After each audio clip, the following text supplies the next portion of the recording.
a connection made each time you plan a meal, or if you go for a run, or you go to bed. Simple things.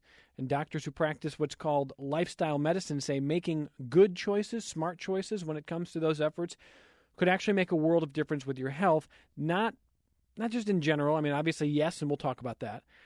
But we're starting to see more headlines about how to protect against the worst consequences of having COVID-19. And we want to emphasize there is no cure for COVID-19. Until we see herd immunity, or more likely a vaccine, maybe a really effective antiviral, the coronavirus will be a public health threat. But lifestyle medicine doctors say if you adopt a plant-based diet, exercise regularly, get good sleep, you could quickly reduce your risk for about 80% of chronic health conditions and even reverse some of them. And that means if you do contract the coronavirus, your immune system might be better able to fight it. In a recent interview with Bill Maher on HBO, Dr. David Katz argued the case for lifestyle medicine during a pandemic, saying, quote, "What this pandemic has done has turned America's chronic health liabilities into an acute threat. The very things that we're always telling people to do to promote their long-term health actually do fortify your immunity against this virus. There's never been a better time for Americans to get healthy," end quote. And locally, Dr. Ted Barnett has been promoting lifestyle medicine for years. His team at the Rochester Lifestyle Medicine Institute has offered several webinars in recent weeks about how the practice and mitigation of risk of the severe effects of COVID-19 could happen based on how you live your life and what you eat and what you do. And he joins us this hour to discuss why he thinks now is a good time to adopt a lifestyle medicine approach to living. Dr. Barnett, welcome back to the program. How are you? I'm great. Thank you, Evan. How are you doing? Good. Listen, if I'm going to read Staying healthy? I'm okay for now. Look, and you know, I mean, and I also tell family and friends, you know, you can do all the right things, and unless you fully eliminate risk, which is hard to do, you know, you can still get sick. I'm not a big fan of sort of playing the blame game if people are doing the right things, but I also think, you know, it's important that we try to minimize risk, and that's kind of what we're talking about this hour. If I read every one of your titles, by the way, I'm not going to have any more time to talk to you, but I'm going to try to go real quick. I'm going to go real quick. You're the founder and the CEO of the Rochester Lifestyle Medicine Group, the founding president of the Rochester Lifestyle Medicine Institute, a board member of the American College of Lifestyle Medicine, and a partner of Borg and Ide Imaging. How's that? That's correct. You got it. That's a lot. It's a lot. So let me. Well, thank you. I want to start by asking you about. Let's get right on coronavirus and COVID first here, and I want to ask you if we talk about plant-based eating, plant-based lifestyle, and these kind of habits. You know, I know some will call it veganism, some don't like the term, but whatever. Is it over-promising to say that you could be protecting yourself against the worst effects against COVID-19? So that's a great question, and we know that the people who are at greatest risk are those greatest risk from having a poor outcome or death from the COVID-19 are those with chronic underlying conditions such as diabetes, heart disease, hypertension, obesity. And we also know that those are the same conditions that are most sensitive to lifestyle medicine treatments. We see very good and fairly rapid responses when people do make dramatic lifestyle changes that we recommend. You know, whether they can get the benefit, you know, by suddenly making a change now in the middle, you know, while they're infected, I don't think anyone can demonstrate that. And we certainly wouldn't make that claim.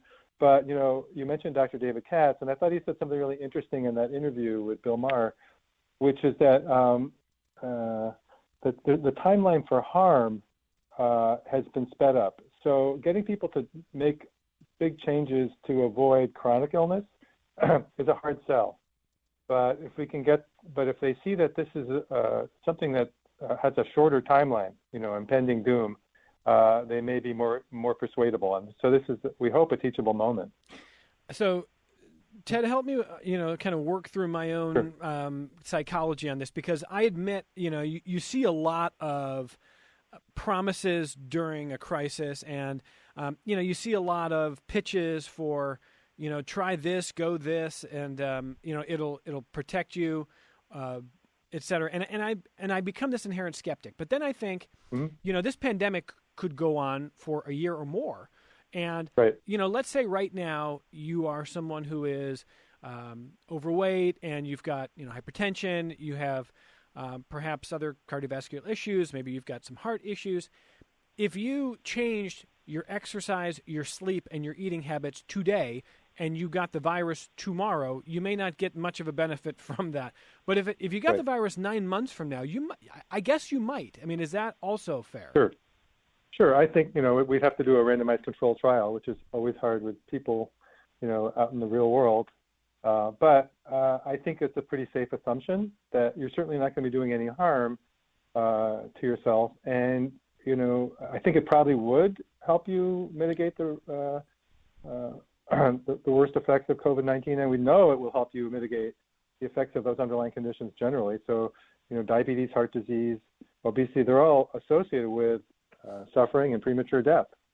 So I think that even if they didn't do anything for COVID-19, which I think they probably would, we know that you will reduce your risk from these other, for other reasons. Sure. And looking at the New York State Department of Health on COVID-19 fatalities, here are the top 10 comorbidities. 89.2%, by the way, of total fatalities in the state of COVID-19 have at least one comorbidity. And the top 10 are number 1, hypertension, number 2, diabetes, number 3, hyperlipidemia, number 4, coronary artery disease, number 5, dementia, number 6, renal disease, number 7, COPD, number 8, atrial fibrillation, number 9, cancer, and number 10, stroke. How much of that list do you look at and say, absent even COVID-19, we can work on that for you with lifestyle medicine? Right. So I would say we have a couple of slam dunks. One of them is obesity and the other is diabetes. We see very rapid results with people with diabetes. So we have this 15-day whole food plant-based jumpstart that we've been running now for a year and a half. Over 400 people have gone through it around the country. And I'll just give you an example of a 61-year-old gentleman who came to us September 2018 with a hemoglobin A1C of 12.6. Now that means that his blood sugars were in the low 300s for the last 3 months.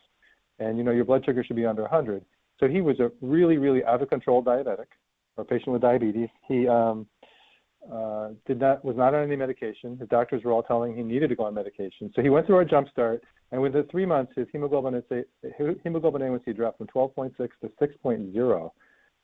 So basically, kind of a pre-diabetic range. And then last August, so less than a year later, his hemoglobin A1C is now 5.4.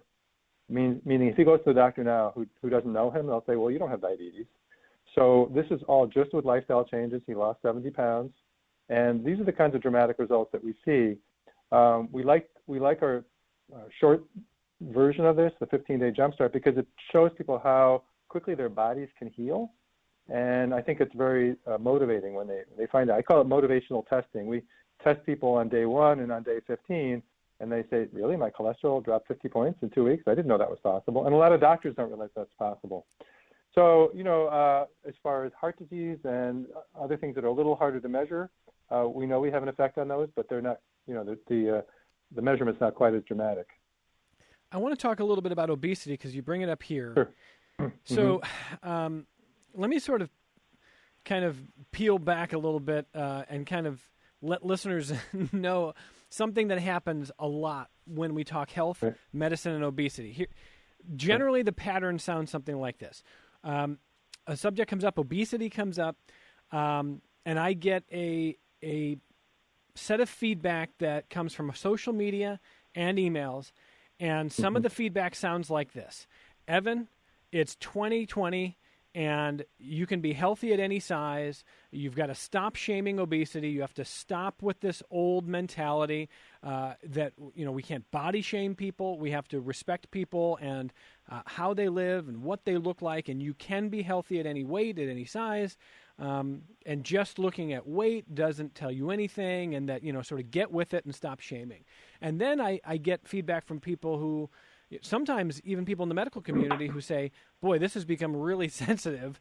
And, we have to be able to speak honestly about obesity. But every time we do that, somebody gets upset with us or says that we are unfairly shaming people. And so I get like this cross-section, and some people are saying, no, you got to tell the truth on obesity. You got to get real here. Don't be PC, be honest. And then others say, don't shame. Where should we be on this, Dr. Barnett? It sounds like you have the same problem the governor has, right? You can't win. Tell people to stay in, and they want to get out. You tell people that they should go out, and then they get blamed for, Anyway, we just need to be give the facts and be scientific about it. And I think people have to make their own decisions. And that list of 10 that you just mentioned where did obesity end up on? It was on the list, right? Hypertension, diabetes, hyperlipidemia, coronary artery disease, dementia, renal disease, COPD, atrial fibrillation, cancer, stroke. Okay, so obesity itself is not on the list, but I have definitely heard from my colleagues that most of the patients that are having problems are obese, and they would probably have those other. Maybe obesity is not considered an underlying condition, but it's certainly associated with diabetes and heart disease and cancer. So I think obesity itself should be thought of as a risk factor for a poor outcome with COVID-19. I get it. It depends where you come down philosophically, but I think people should be given the facts and then make their own decisions based on that. But we certainly many of the people come to us are there because they want to lose weight, and we tell them, well, we're really not here to help you lose weight. We're really here to help you get healthy. But losing weight is going to decrease your odds of having diabetes and heart disease and stroke. Do you think you can be healthy at any weight, healthy at any size? I don't think so. Certainly, once you reach a certain weight, there are just things that happen just because of the excess weight. So we see people with leg swelling and varicose veins, and they get chronic venous insufficiency in their legs, and so and clots. They have their joints start to wear out. I would say that obesity leads to premature aging, for the most part, and it's associated with I don't think you can be healthy once you cross a certain line. Okay, and so it sounds to me like what you're asking us to do is to be direct about the facts while still being sort of supportive and loving about it, not shaming about it. Absolutely. I mean, this is not people's fault. We live in a toxic environment, right? We have created a culture that puts all this fast food out there that's very addictive. We live in an environment where getting off the couch is not always our first choice, or starting an exercise program may seem unpleasant or not something people want to do. But once people realize we live in a toxic environment, that our Neanderthal brain is being basically getting a fix all the time, and we just need to understand that that's what's happening. It's not our fault. We were born into this environment, but we just need to recognize it for what it is, and recognize that some of the things that are going to make us happiest and healthiest in the long run may not feel like an easy choice at the beginning. Listeners, we want to hear from you. If you have changed, especially your lifestyle, your eating habits during the pandemic, by the way, for good or for ill, but this is a time to sort of be aspirational, perhaps, to think about our health in the long term and the short term. And if you've got questions about a plant-based eating and benefits, or particularly during a pandemic, if you're finding it easier or harder to do that, 844-295-TALK. It's toll free, 844-295-8255, 263-WXXI if you're in Rochester, 263-9994. You can email the program connections@WXXI.org. All right, Dr. Barnett, you mentioned the 15-day whole food plant-based jumpstart. If people want to do it, how do they do it? They can just go to our website, Rochester Lifestyle Medicine Institute, and there's information there on the site. We've obviously had to pivot because we had been running this with groups of 24 people in our office once a month for the last 18 months, and now we just started doubling up. We've been doing it twice a month because it's been very popular. A lot of doctors have been referring their patients to it, and a lot of patients have been telling each other about it. But now we've made it completely online and using Zoom calls, so there is still social support. We don't advocate social distancing. We advocate physical distancing. Socially, we need to all be together and work together and cultivate those relationships. And one way that we do it is by having these Zoom calls where people get together on for the group part of the program. It basically meets on 3 Saturdays. That's how we run it now. But as it becomes, as we have to expand, we'll expand the days as well. Lab testing has been a big part of it. I mentioned that we do the finger sticks on day 1 and day 15. We're not obviously doing that now, but if people want to go out to a lab and get their labs drawn, that's certainly a possibility. Do you think that the finger sticks and a little bit more of the option of doing some of this stuff in person, is that going to change anytime soon? Oh, that we can do more in person? We're not planning on being able to get together in the near future. I think it's going to be at least a year before things go back to normal, where people are going to want to be crowded into the same room. And whether or not they want it, I'm not sure to be responsible. So, we'll have to play it by ear. We're certainly ready to go back to our old system. We'd love to do that. And we actually have been licensing doctors around the country to do the program, which, of course, is all on hold right now. It's interesting. I've seen some pretty funny and probably accurate memes lately from people who say, during quarantine, I missed my friends, and then my friends say, "Hey, let's FaceTime," and I say, "Nah, I'm gonna watch a show on Netflix." Or they say, I'm gonna do this new exercise routine at home. Nah, today I think I'm just gonna watch a show on Netflix. And it's easy to have these aspirations, but sometimes psychologically, a lot of us are dealing with the isolation. You kind of feel some malaise. On the other hand, for people who are trying to jumpstart, it does sound like you are seeing more interest than typical in this program. Is that right? Yeah, absolutely. People realize, this may be a big reset, right, for America in a lot of ways that we can't, a lot of it is in ways that we can't predict. But I think in terms of personal habits, I think people have time to sort of sit down and evaluate themselves. And I know personally I'm getting outside a lot and exercising a lot because I live out in the countryside, and, it's great. So I know a lot of people with little kids are suffering because they have their kids at home. And, everybody's experiencing this differently. But I do think it's a great opportunity for resetting. Rice and beans are great storage foods, and you can store those in your house. When you go out to the supermarket, pick those up and, get some frozen vegetables and check out some recipes. And, I think it's a time to really make some positive changes. I know I do this to you every time, but let's do it. Especially let's do the quarantine edition of this question for Dr. Ted Barnett, who is the founder who's the founder and CEO of the Rochester Lifestyle Medicine Group. People want to know, especially if they're thinking about changing what they eat, going plant-based, etc. They're always asking, "Well, what did you eat?" Well, especially during the quarantine, give me your last breakfast, lunch, and dinner. Oh boy, my wife is listening to this, and I better get it right. For breakfast, I know what I had because it's always the same. I had oatmeal with blueberries and ground flaxseed and some cinnamon on it, a little bit of maple syrup. And she's writing me a message right now. She's quizzing you. That's good. Yeah, right. Yeah. We usually have. I think last night we had a pasta dish with lots of greens, and there was some tempeh and broccoli rabe. That was last night's dinner. So if people aren't familiar with broccoli rabe, it's a great kind of form of broccoli that's got a lot of greens in it. So one of our favorites. By the way, there's wild greens right now, which I hope people don't go out and start picking them without studying it first. But if you know your weeds, garlic mustard is an incredibly prolific invasive weed that's coming up right now, and it's delicious. So and if other people know about how to collect wild greens, I highly recommend that. One of the things that we advocate is getting greens 6 times a day. I know it sounds a little crazy, but especially for people who are trying to reverse their heart disease and get their blood vessels happy again, we recommend that you nibble on some greens before and after every meal. So before and after breakfast, after lunch, and after dinner. I tell people when I'm commuting into work, I have it on the seat next to me. I just have a little container of greens. Okay. I'm glad you bring this up, though, Dr. Barnett, because and Betsy and Brighton, hang there on the phone. If you've emailed the program, we'll get to it coming up here.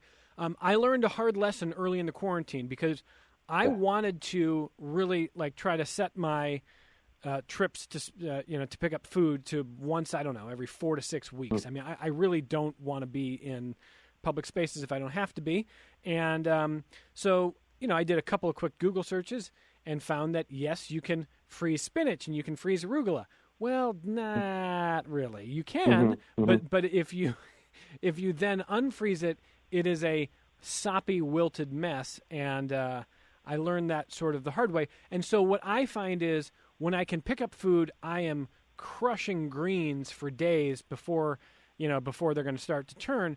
But if I really want to stretch and extend between trips to the store, I feel like what I end up missing is some of that fresh green. I'm able to freeze. Right. I cut bell peppers into strips, and I freeze those. Those are great. No problem with that. It's the leafy greens that if you really want to extend visits between picking up food, I am struggling with, and I'm curious if you have any advice for that. I will in a second, but my wife just reminded me that we have a blog on our website on rocklifemeds.com. It's a blog on shopping during the time of COVID. So it does address those issues about What's shopping tips. What's the website again? It's Rochester Lifestyle Medicine. Okay. Rochester Lifestyle Medicine blog for food in the time of COVID. If you just go to the blog, it's one of its most recent blogs. And so the question was what to do about greens. Well, are you freezing them before you cook them? Yeah. Is that what you're doing? I could probably blanch them, right? Blanch them first? I would just cook them and freeze them. I mean, they're going to be a soggy mess once you cook them anyway, right? Because that's what I wanted to avoid. I love them in my smoothies. I love just fresh arugula salads. I see. In your smoothies, it shouldn't matter, right? Yeah, I've gotten better results out of freezing spinach and just popping it straight into a smoothie, so that works. But in terms of having like fresh greens for a salad, which I love, I'm less successful. That's going to be trickier. Yeah. But I'm with you on the beans and rice. Lots of beans cheap, and absolutely. Right. So, listeners, I'm starting to see piles of questions come in. So let's start to work through these for Dr. Ted Barnett. And if you want to call the program, 844-295-TALK. It's 844-295-8255. 263-WXXI if you're in Rochester. 263-9994. Connections at WXXI.org. Betsy in Brighton first on the phone. Go ahead, Betsy. Hi. I had a question regarding dairy products and calcium. I eat primarily a plant-based diet. Occasionally I have fish, but it's gotten to maybe once every couple of weeks at the most. And but my doctor had recommended that I still have dairy products at least a couple of times a day for my bone health. So I was interested in your input on that. I do take supplements of calcium and vitamin D, but he felt that wasn't adequate. Right. So that's a great question. It's a very common question. So we do not think you need to be getting calcium from dairy. I mean, the cow doesn't get her calcium from dairy, right? She gets it from where? From green leafies. And the countries that have the highest osteoporosis rates actually have the highest dairy intake.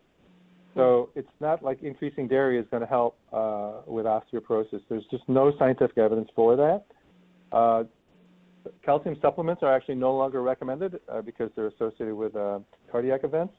So Annals of Internal Medicine a couple of years ago came out with an article. We no longer recommend calcium supplements. So basically, if you're trying to deal with osteoporosis, which is I assume what your doctor is trying to deal with, you're basically dealing with a couple of dietary factors, none of which have to do with dairy, but can be helped with greens. So greens have lots of calcium. Greens have magnesium, which you need for bones. Greens have vitamin K, which you need for strong bones. And you do need vitamin D for strong bones. And in Rochester, it's hard to get enough sunshine. If you can get enough sunshine, you don't really need vitamin D. But we recommend that you get 1,000 to 2,000 units of vitamin D every day. So that's the one supplement that we do recommend. We don't recommend supplements generally in our practice, but we do encourage you to get plenty of greens. Now, you don't need as much calcium as the official recommendation. The official recommendation is, I think 1,200 milligrams a day. People who get 500 or 600 milligrams a day of calcium do fine with their bones. The other thing you really want to do is go on an exercise program. Do you do weight-bearing exercise? Yeah, some and some Pilates. Unfortunately, I broke my ankle, so it's been a little bit harder to do some exercises like I used to. Sure. So you really, really want to take that seriously. The weight-bearing exercise, resistance training, it doesn't have to, obviously have a broken ankle. So, using other body parts, especially, using your spine, because that's what you're worried about. Hips and the spine are the, areas that we worry about people breaking with osteoporosis. But osteoporosis is not a disease of dairy deficiency. Because if it were, people like the, Okinawans, who don't really have any dairy in their diet at all, would have terrible osteoporosis because they don't get dairy, but they are the longest-lived people on the planet. So you look at places where they don't get much dairy, they have great bones, they live a long time. Dairy is associated with, various reproductive cancers. So take a look at our website or go to the Physicians Committee for Responsible Medicine website, pcrm.org, and you can look up osteoporosis there. Could you repeat that again? Yeah, pcrm.org, stands for Physicians Committee for Responsible Medicine. Okay. Thank you very much. You're welcome. Yeah, good luck to you, Betsy. Thanks very much. Let me get Ed in Bergen next. Go ahead, Ed. Hi, Evan and Dr. Barnett. This is Ed Frazier. I'm out in Frazier's Garlic Farm down here in Churchville. And I just wanted to make a comment that you can get fresh greens that are organic, et cetera, certified organic right here in the Rochester area. There are a number of farms that are growing them right now and selling them right now. One of them that comes to mind is Growing Family Farms. If you go to their website, you can order online and you can go right and pick them right up, whatever you order. So we're talking Swiss chard, talking arugula, we're talking kale, we're talking spinach, and it is very tasty and nutritious, of course. Great. Thank you very much, Ed, and I do appreciate that, and that is a great point. I mean, you don't just have to be at a grocery store to find fresh greens, and there's a lot of great farms and markets doing really, really great stuff, and I appreciate that very much. Okay, Scott in Prattsburgh next. Go ahead, Scott. Thank you, Evan, for taking my call. I have a question and also a comment. First, the comment. I have a good friend that lost 20 pounds in 2 months on a greens diet, and she posted on Facebook some of the plates she put together, and they made you drool. They look so good. But my question is, what about fish? I always heard fish was good for you. Do you recommend fish with your diet? So let's just go back to your friend on the greens diet. I hope she's eating more than just greens. I mean, greens are great. People don't get enough of those. But we want people to go on a lifestyle that is something they can sustain. And obviously humans can't just live on greens. So, we advocate a low-fat, whole food, plant-based diet, which is something that you can go on for, indefinitely for the rest of your life. And people don't feel deprived on that. And we see similar weight loss. We have, our communications director has lost 115 pounds over the last 2 years, and it's kept it off, and it does not feel deprived. So, yeah. So you can definitely do it. You want to, choose a plan that's something that's sustainable, though. So I'm assuming she wasn't just eating just greens. Now, your other question about fish. She wasn't. Yeah. Yeah. Okay. But fish was not on her diet. I was just wondering if that could be a possibility. Right. So fish is, problematic. We don't recommend it. It's first of all hard to get fish that's not contaminated. So most fish from the ocean now are, have mercury in them, or PCBs, and the mercury comes from all the coal-fired power plants around the world. And so that's how the fish end up with mercury in them. There's, the actual animal protein itself is not of benefit. It's actually hard on your kidneys. So there's, people talk about the omega-3 fatty acids that are in seafood. There's plenty of omega-3 fatty acids in greens, believe it or not. Actually, alpha-linolenic acid is the most common fat on the planet, which is the main omega-3. It's the main omega-3. Because it's in greens and there's so many leaves on the planet. So that's, you want to get lots of leaves. The fish get their omega-3s from algae, either directly or indirectly by eating smaller fish that have been eating algae. So it's not actually an animal product. It actually comes from the plants themselves. So we don't recommend that. We recommend you get your omega-3 fatty acids from eating lots of green leafies and also from a tablespoon of ground flaxseed or chia seed every day. What about hemp? Any idea? How about hemp for an additive? Yeah, hemp is fine. Hemp, I don't think hemp is quite the same profile of omega-3s to omega-6s, but it's certainly not unhealthy. Awesome. All right, thanks. Thank you, Scott. Thanks You're for welcome. the phone call. Danette writes to ask, please ask the doctor why carbs are so addicting. Does it have something to do with dopamine? Oh, interesting question. So let's talk about carbs, because there are carbs and there are carbs, right? Carbohydrates are not inherently harmful because the carbohydrates in whole food are the kind of food that we should be eating lots of. So whole grains, potatoes, sweet potatoes, squash, those are carbs, right? But so are so is white bread and sugar and soda. That's also carbs. But it's obviously a really big difference. We want to be getting our carbs or carbohydrates from whole foods, from natural sources, like the ones I just mentioned, whole grains, squash, all those root vegetables, things like that. And as far as they're being addictive, if you're addicted to squash, great, or sweet potatoes, I'm happy. That's fabulous. I'm assuming the addiction that we're talking about is something more like donuts or something else along those lines. And that is definitely not health food. And it may be that it does have a dopamine, effect that gives people kind of a high when they consume that. So, yeah. Do you think of it as addictive? Well, if what we're talking about is candy and donuts, then I would think of it as addictive. If we're talking about, corn, eating corn on the cob, sweet potatoes, squash, white potatoes are fine. All these things that are full of carbohydrates, that's where you should be getting the bulk of your calories. You don't need that much protein in your diet. You only need about 10%, you need about 7 or 8% of your calories to come from protein, actually.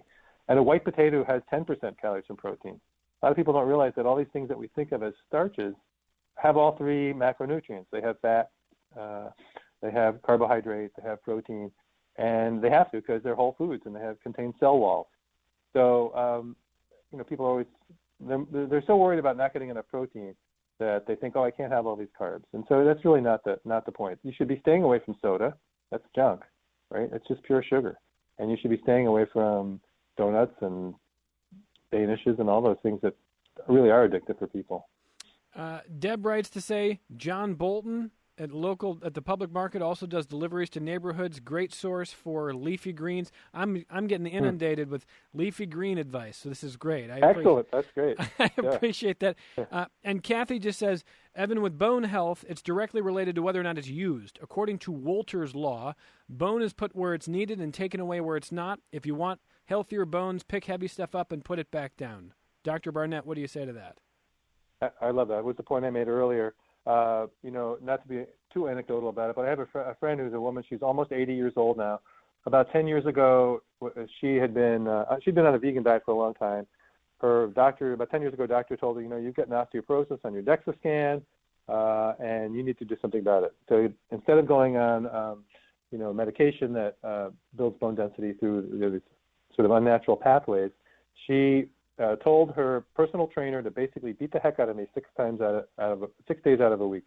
So she goes to her gym now 6 days a week, and for an hour does these incredible resistance training programs that her personal trainer has developed for her. Her bone density has gone up without medication.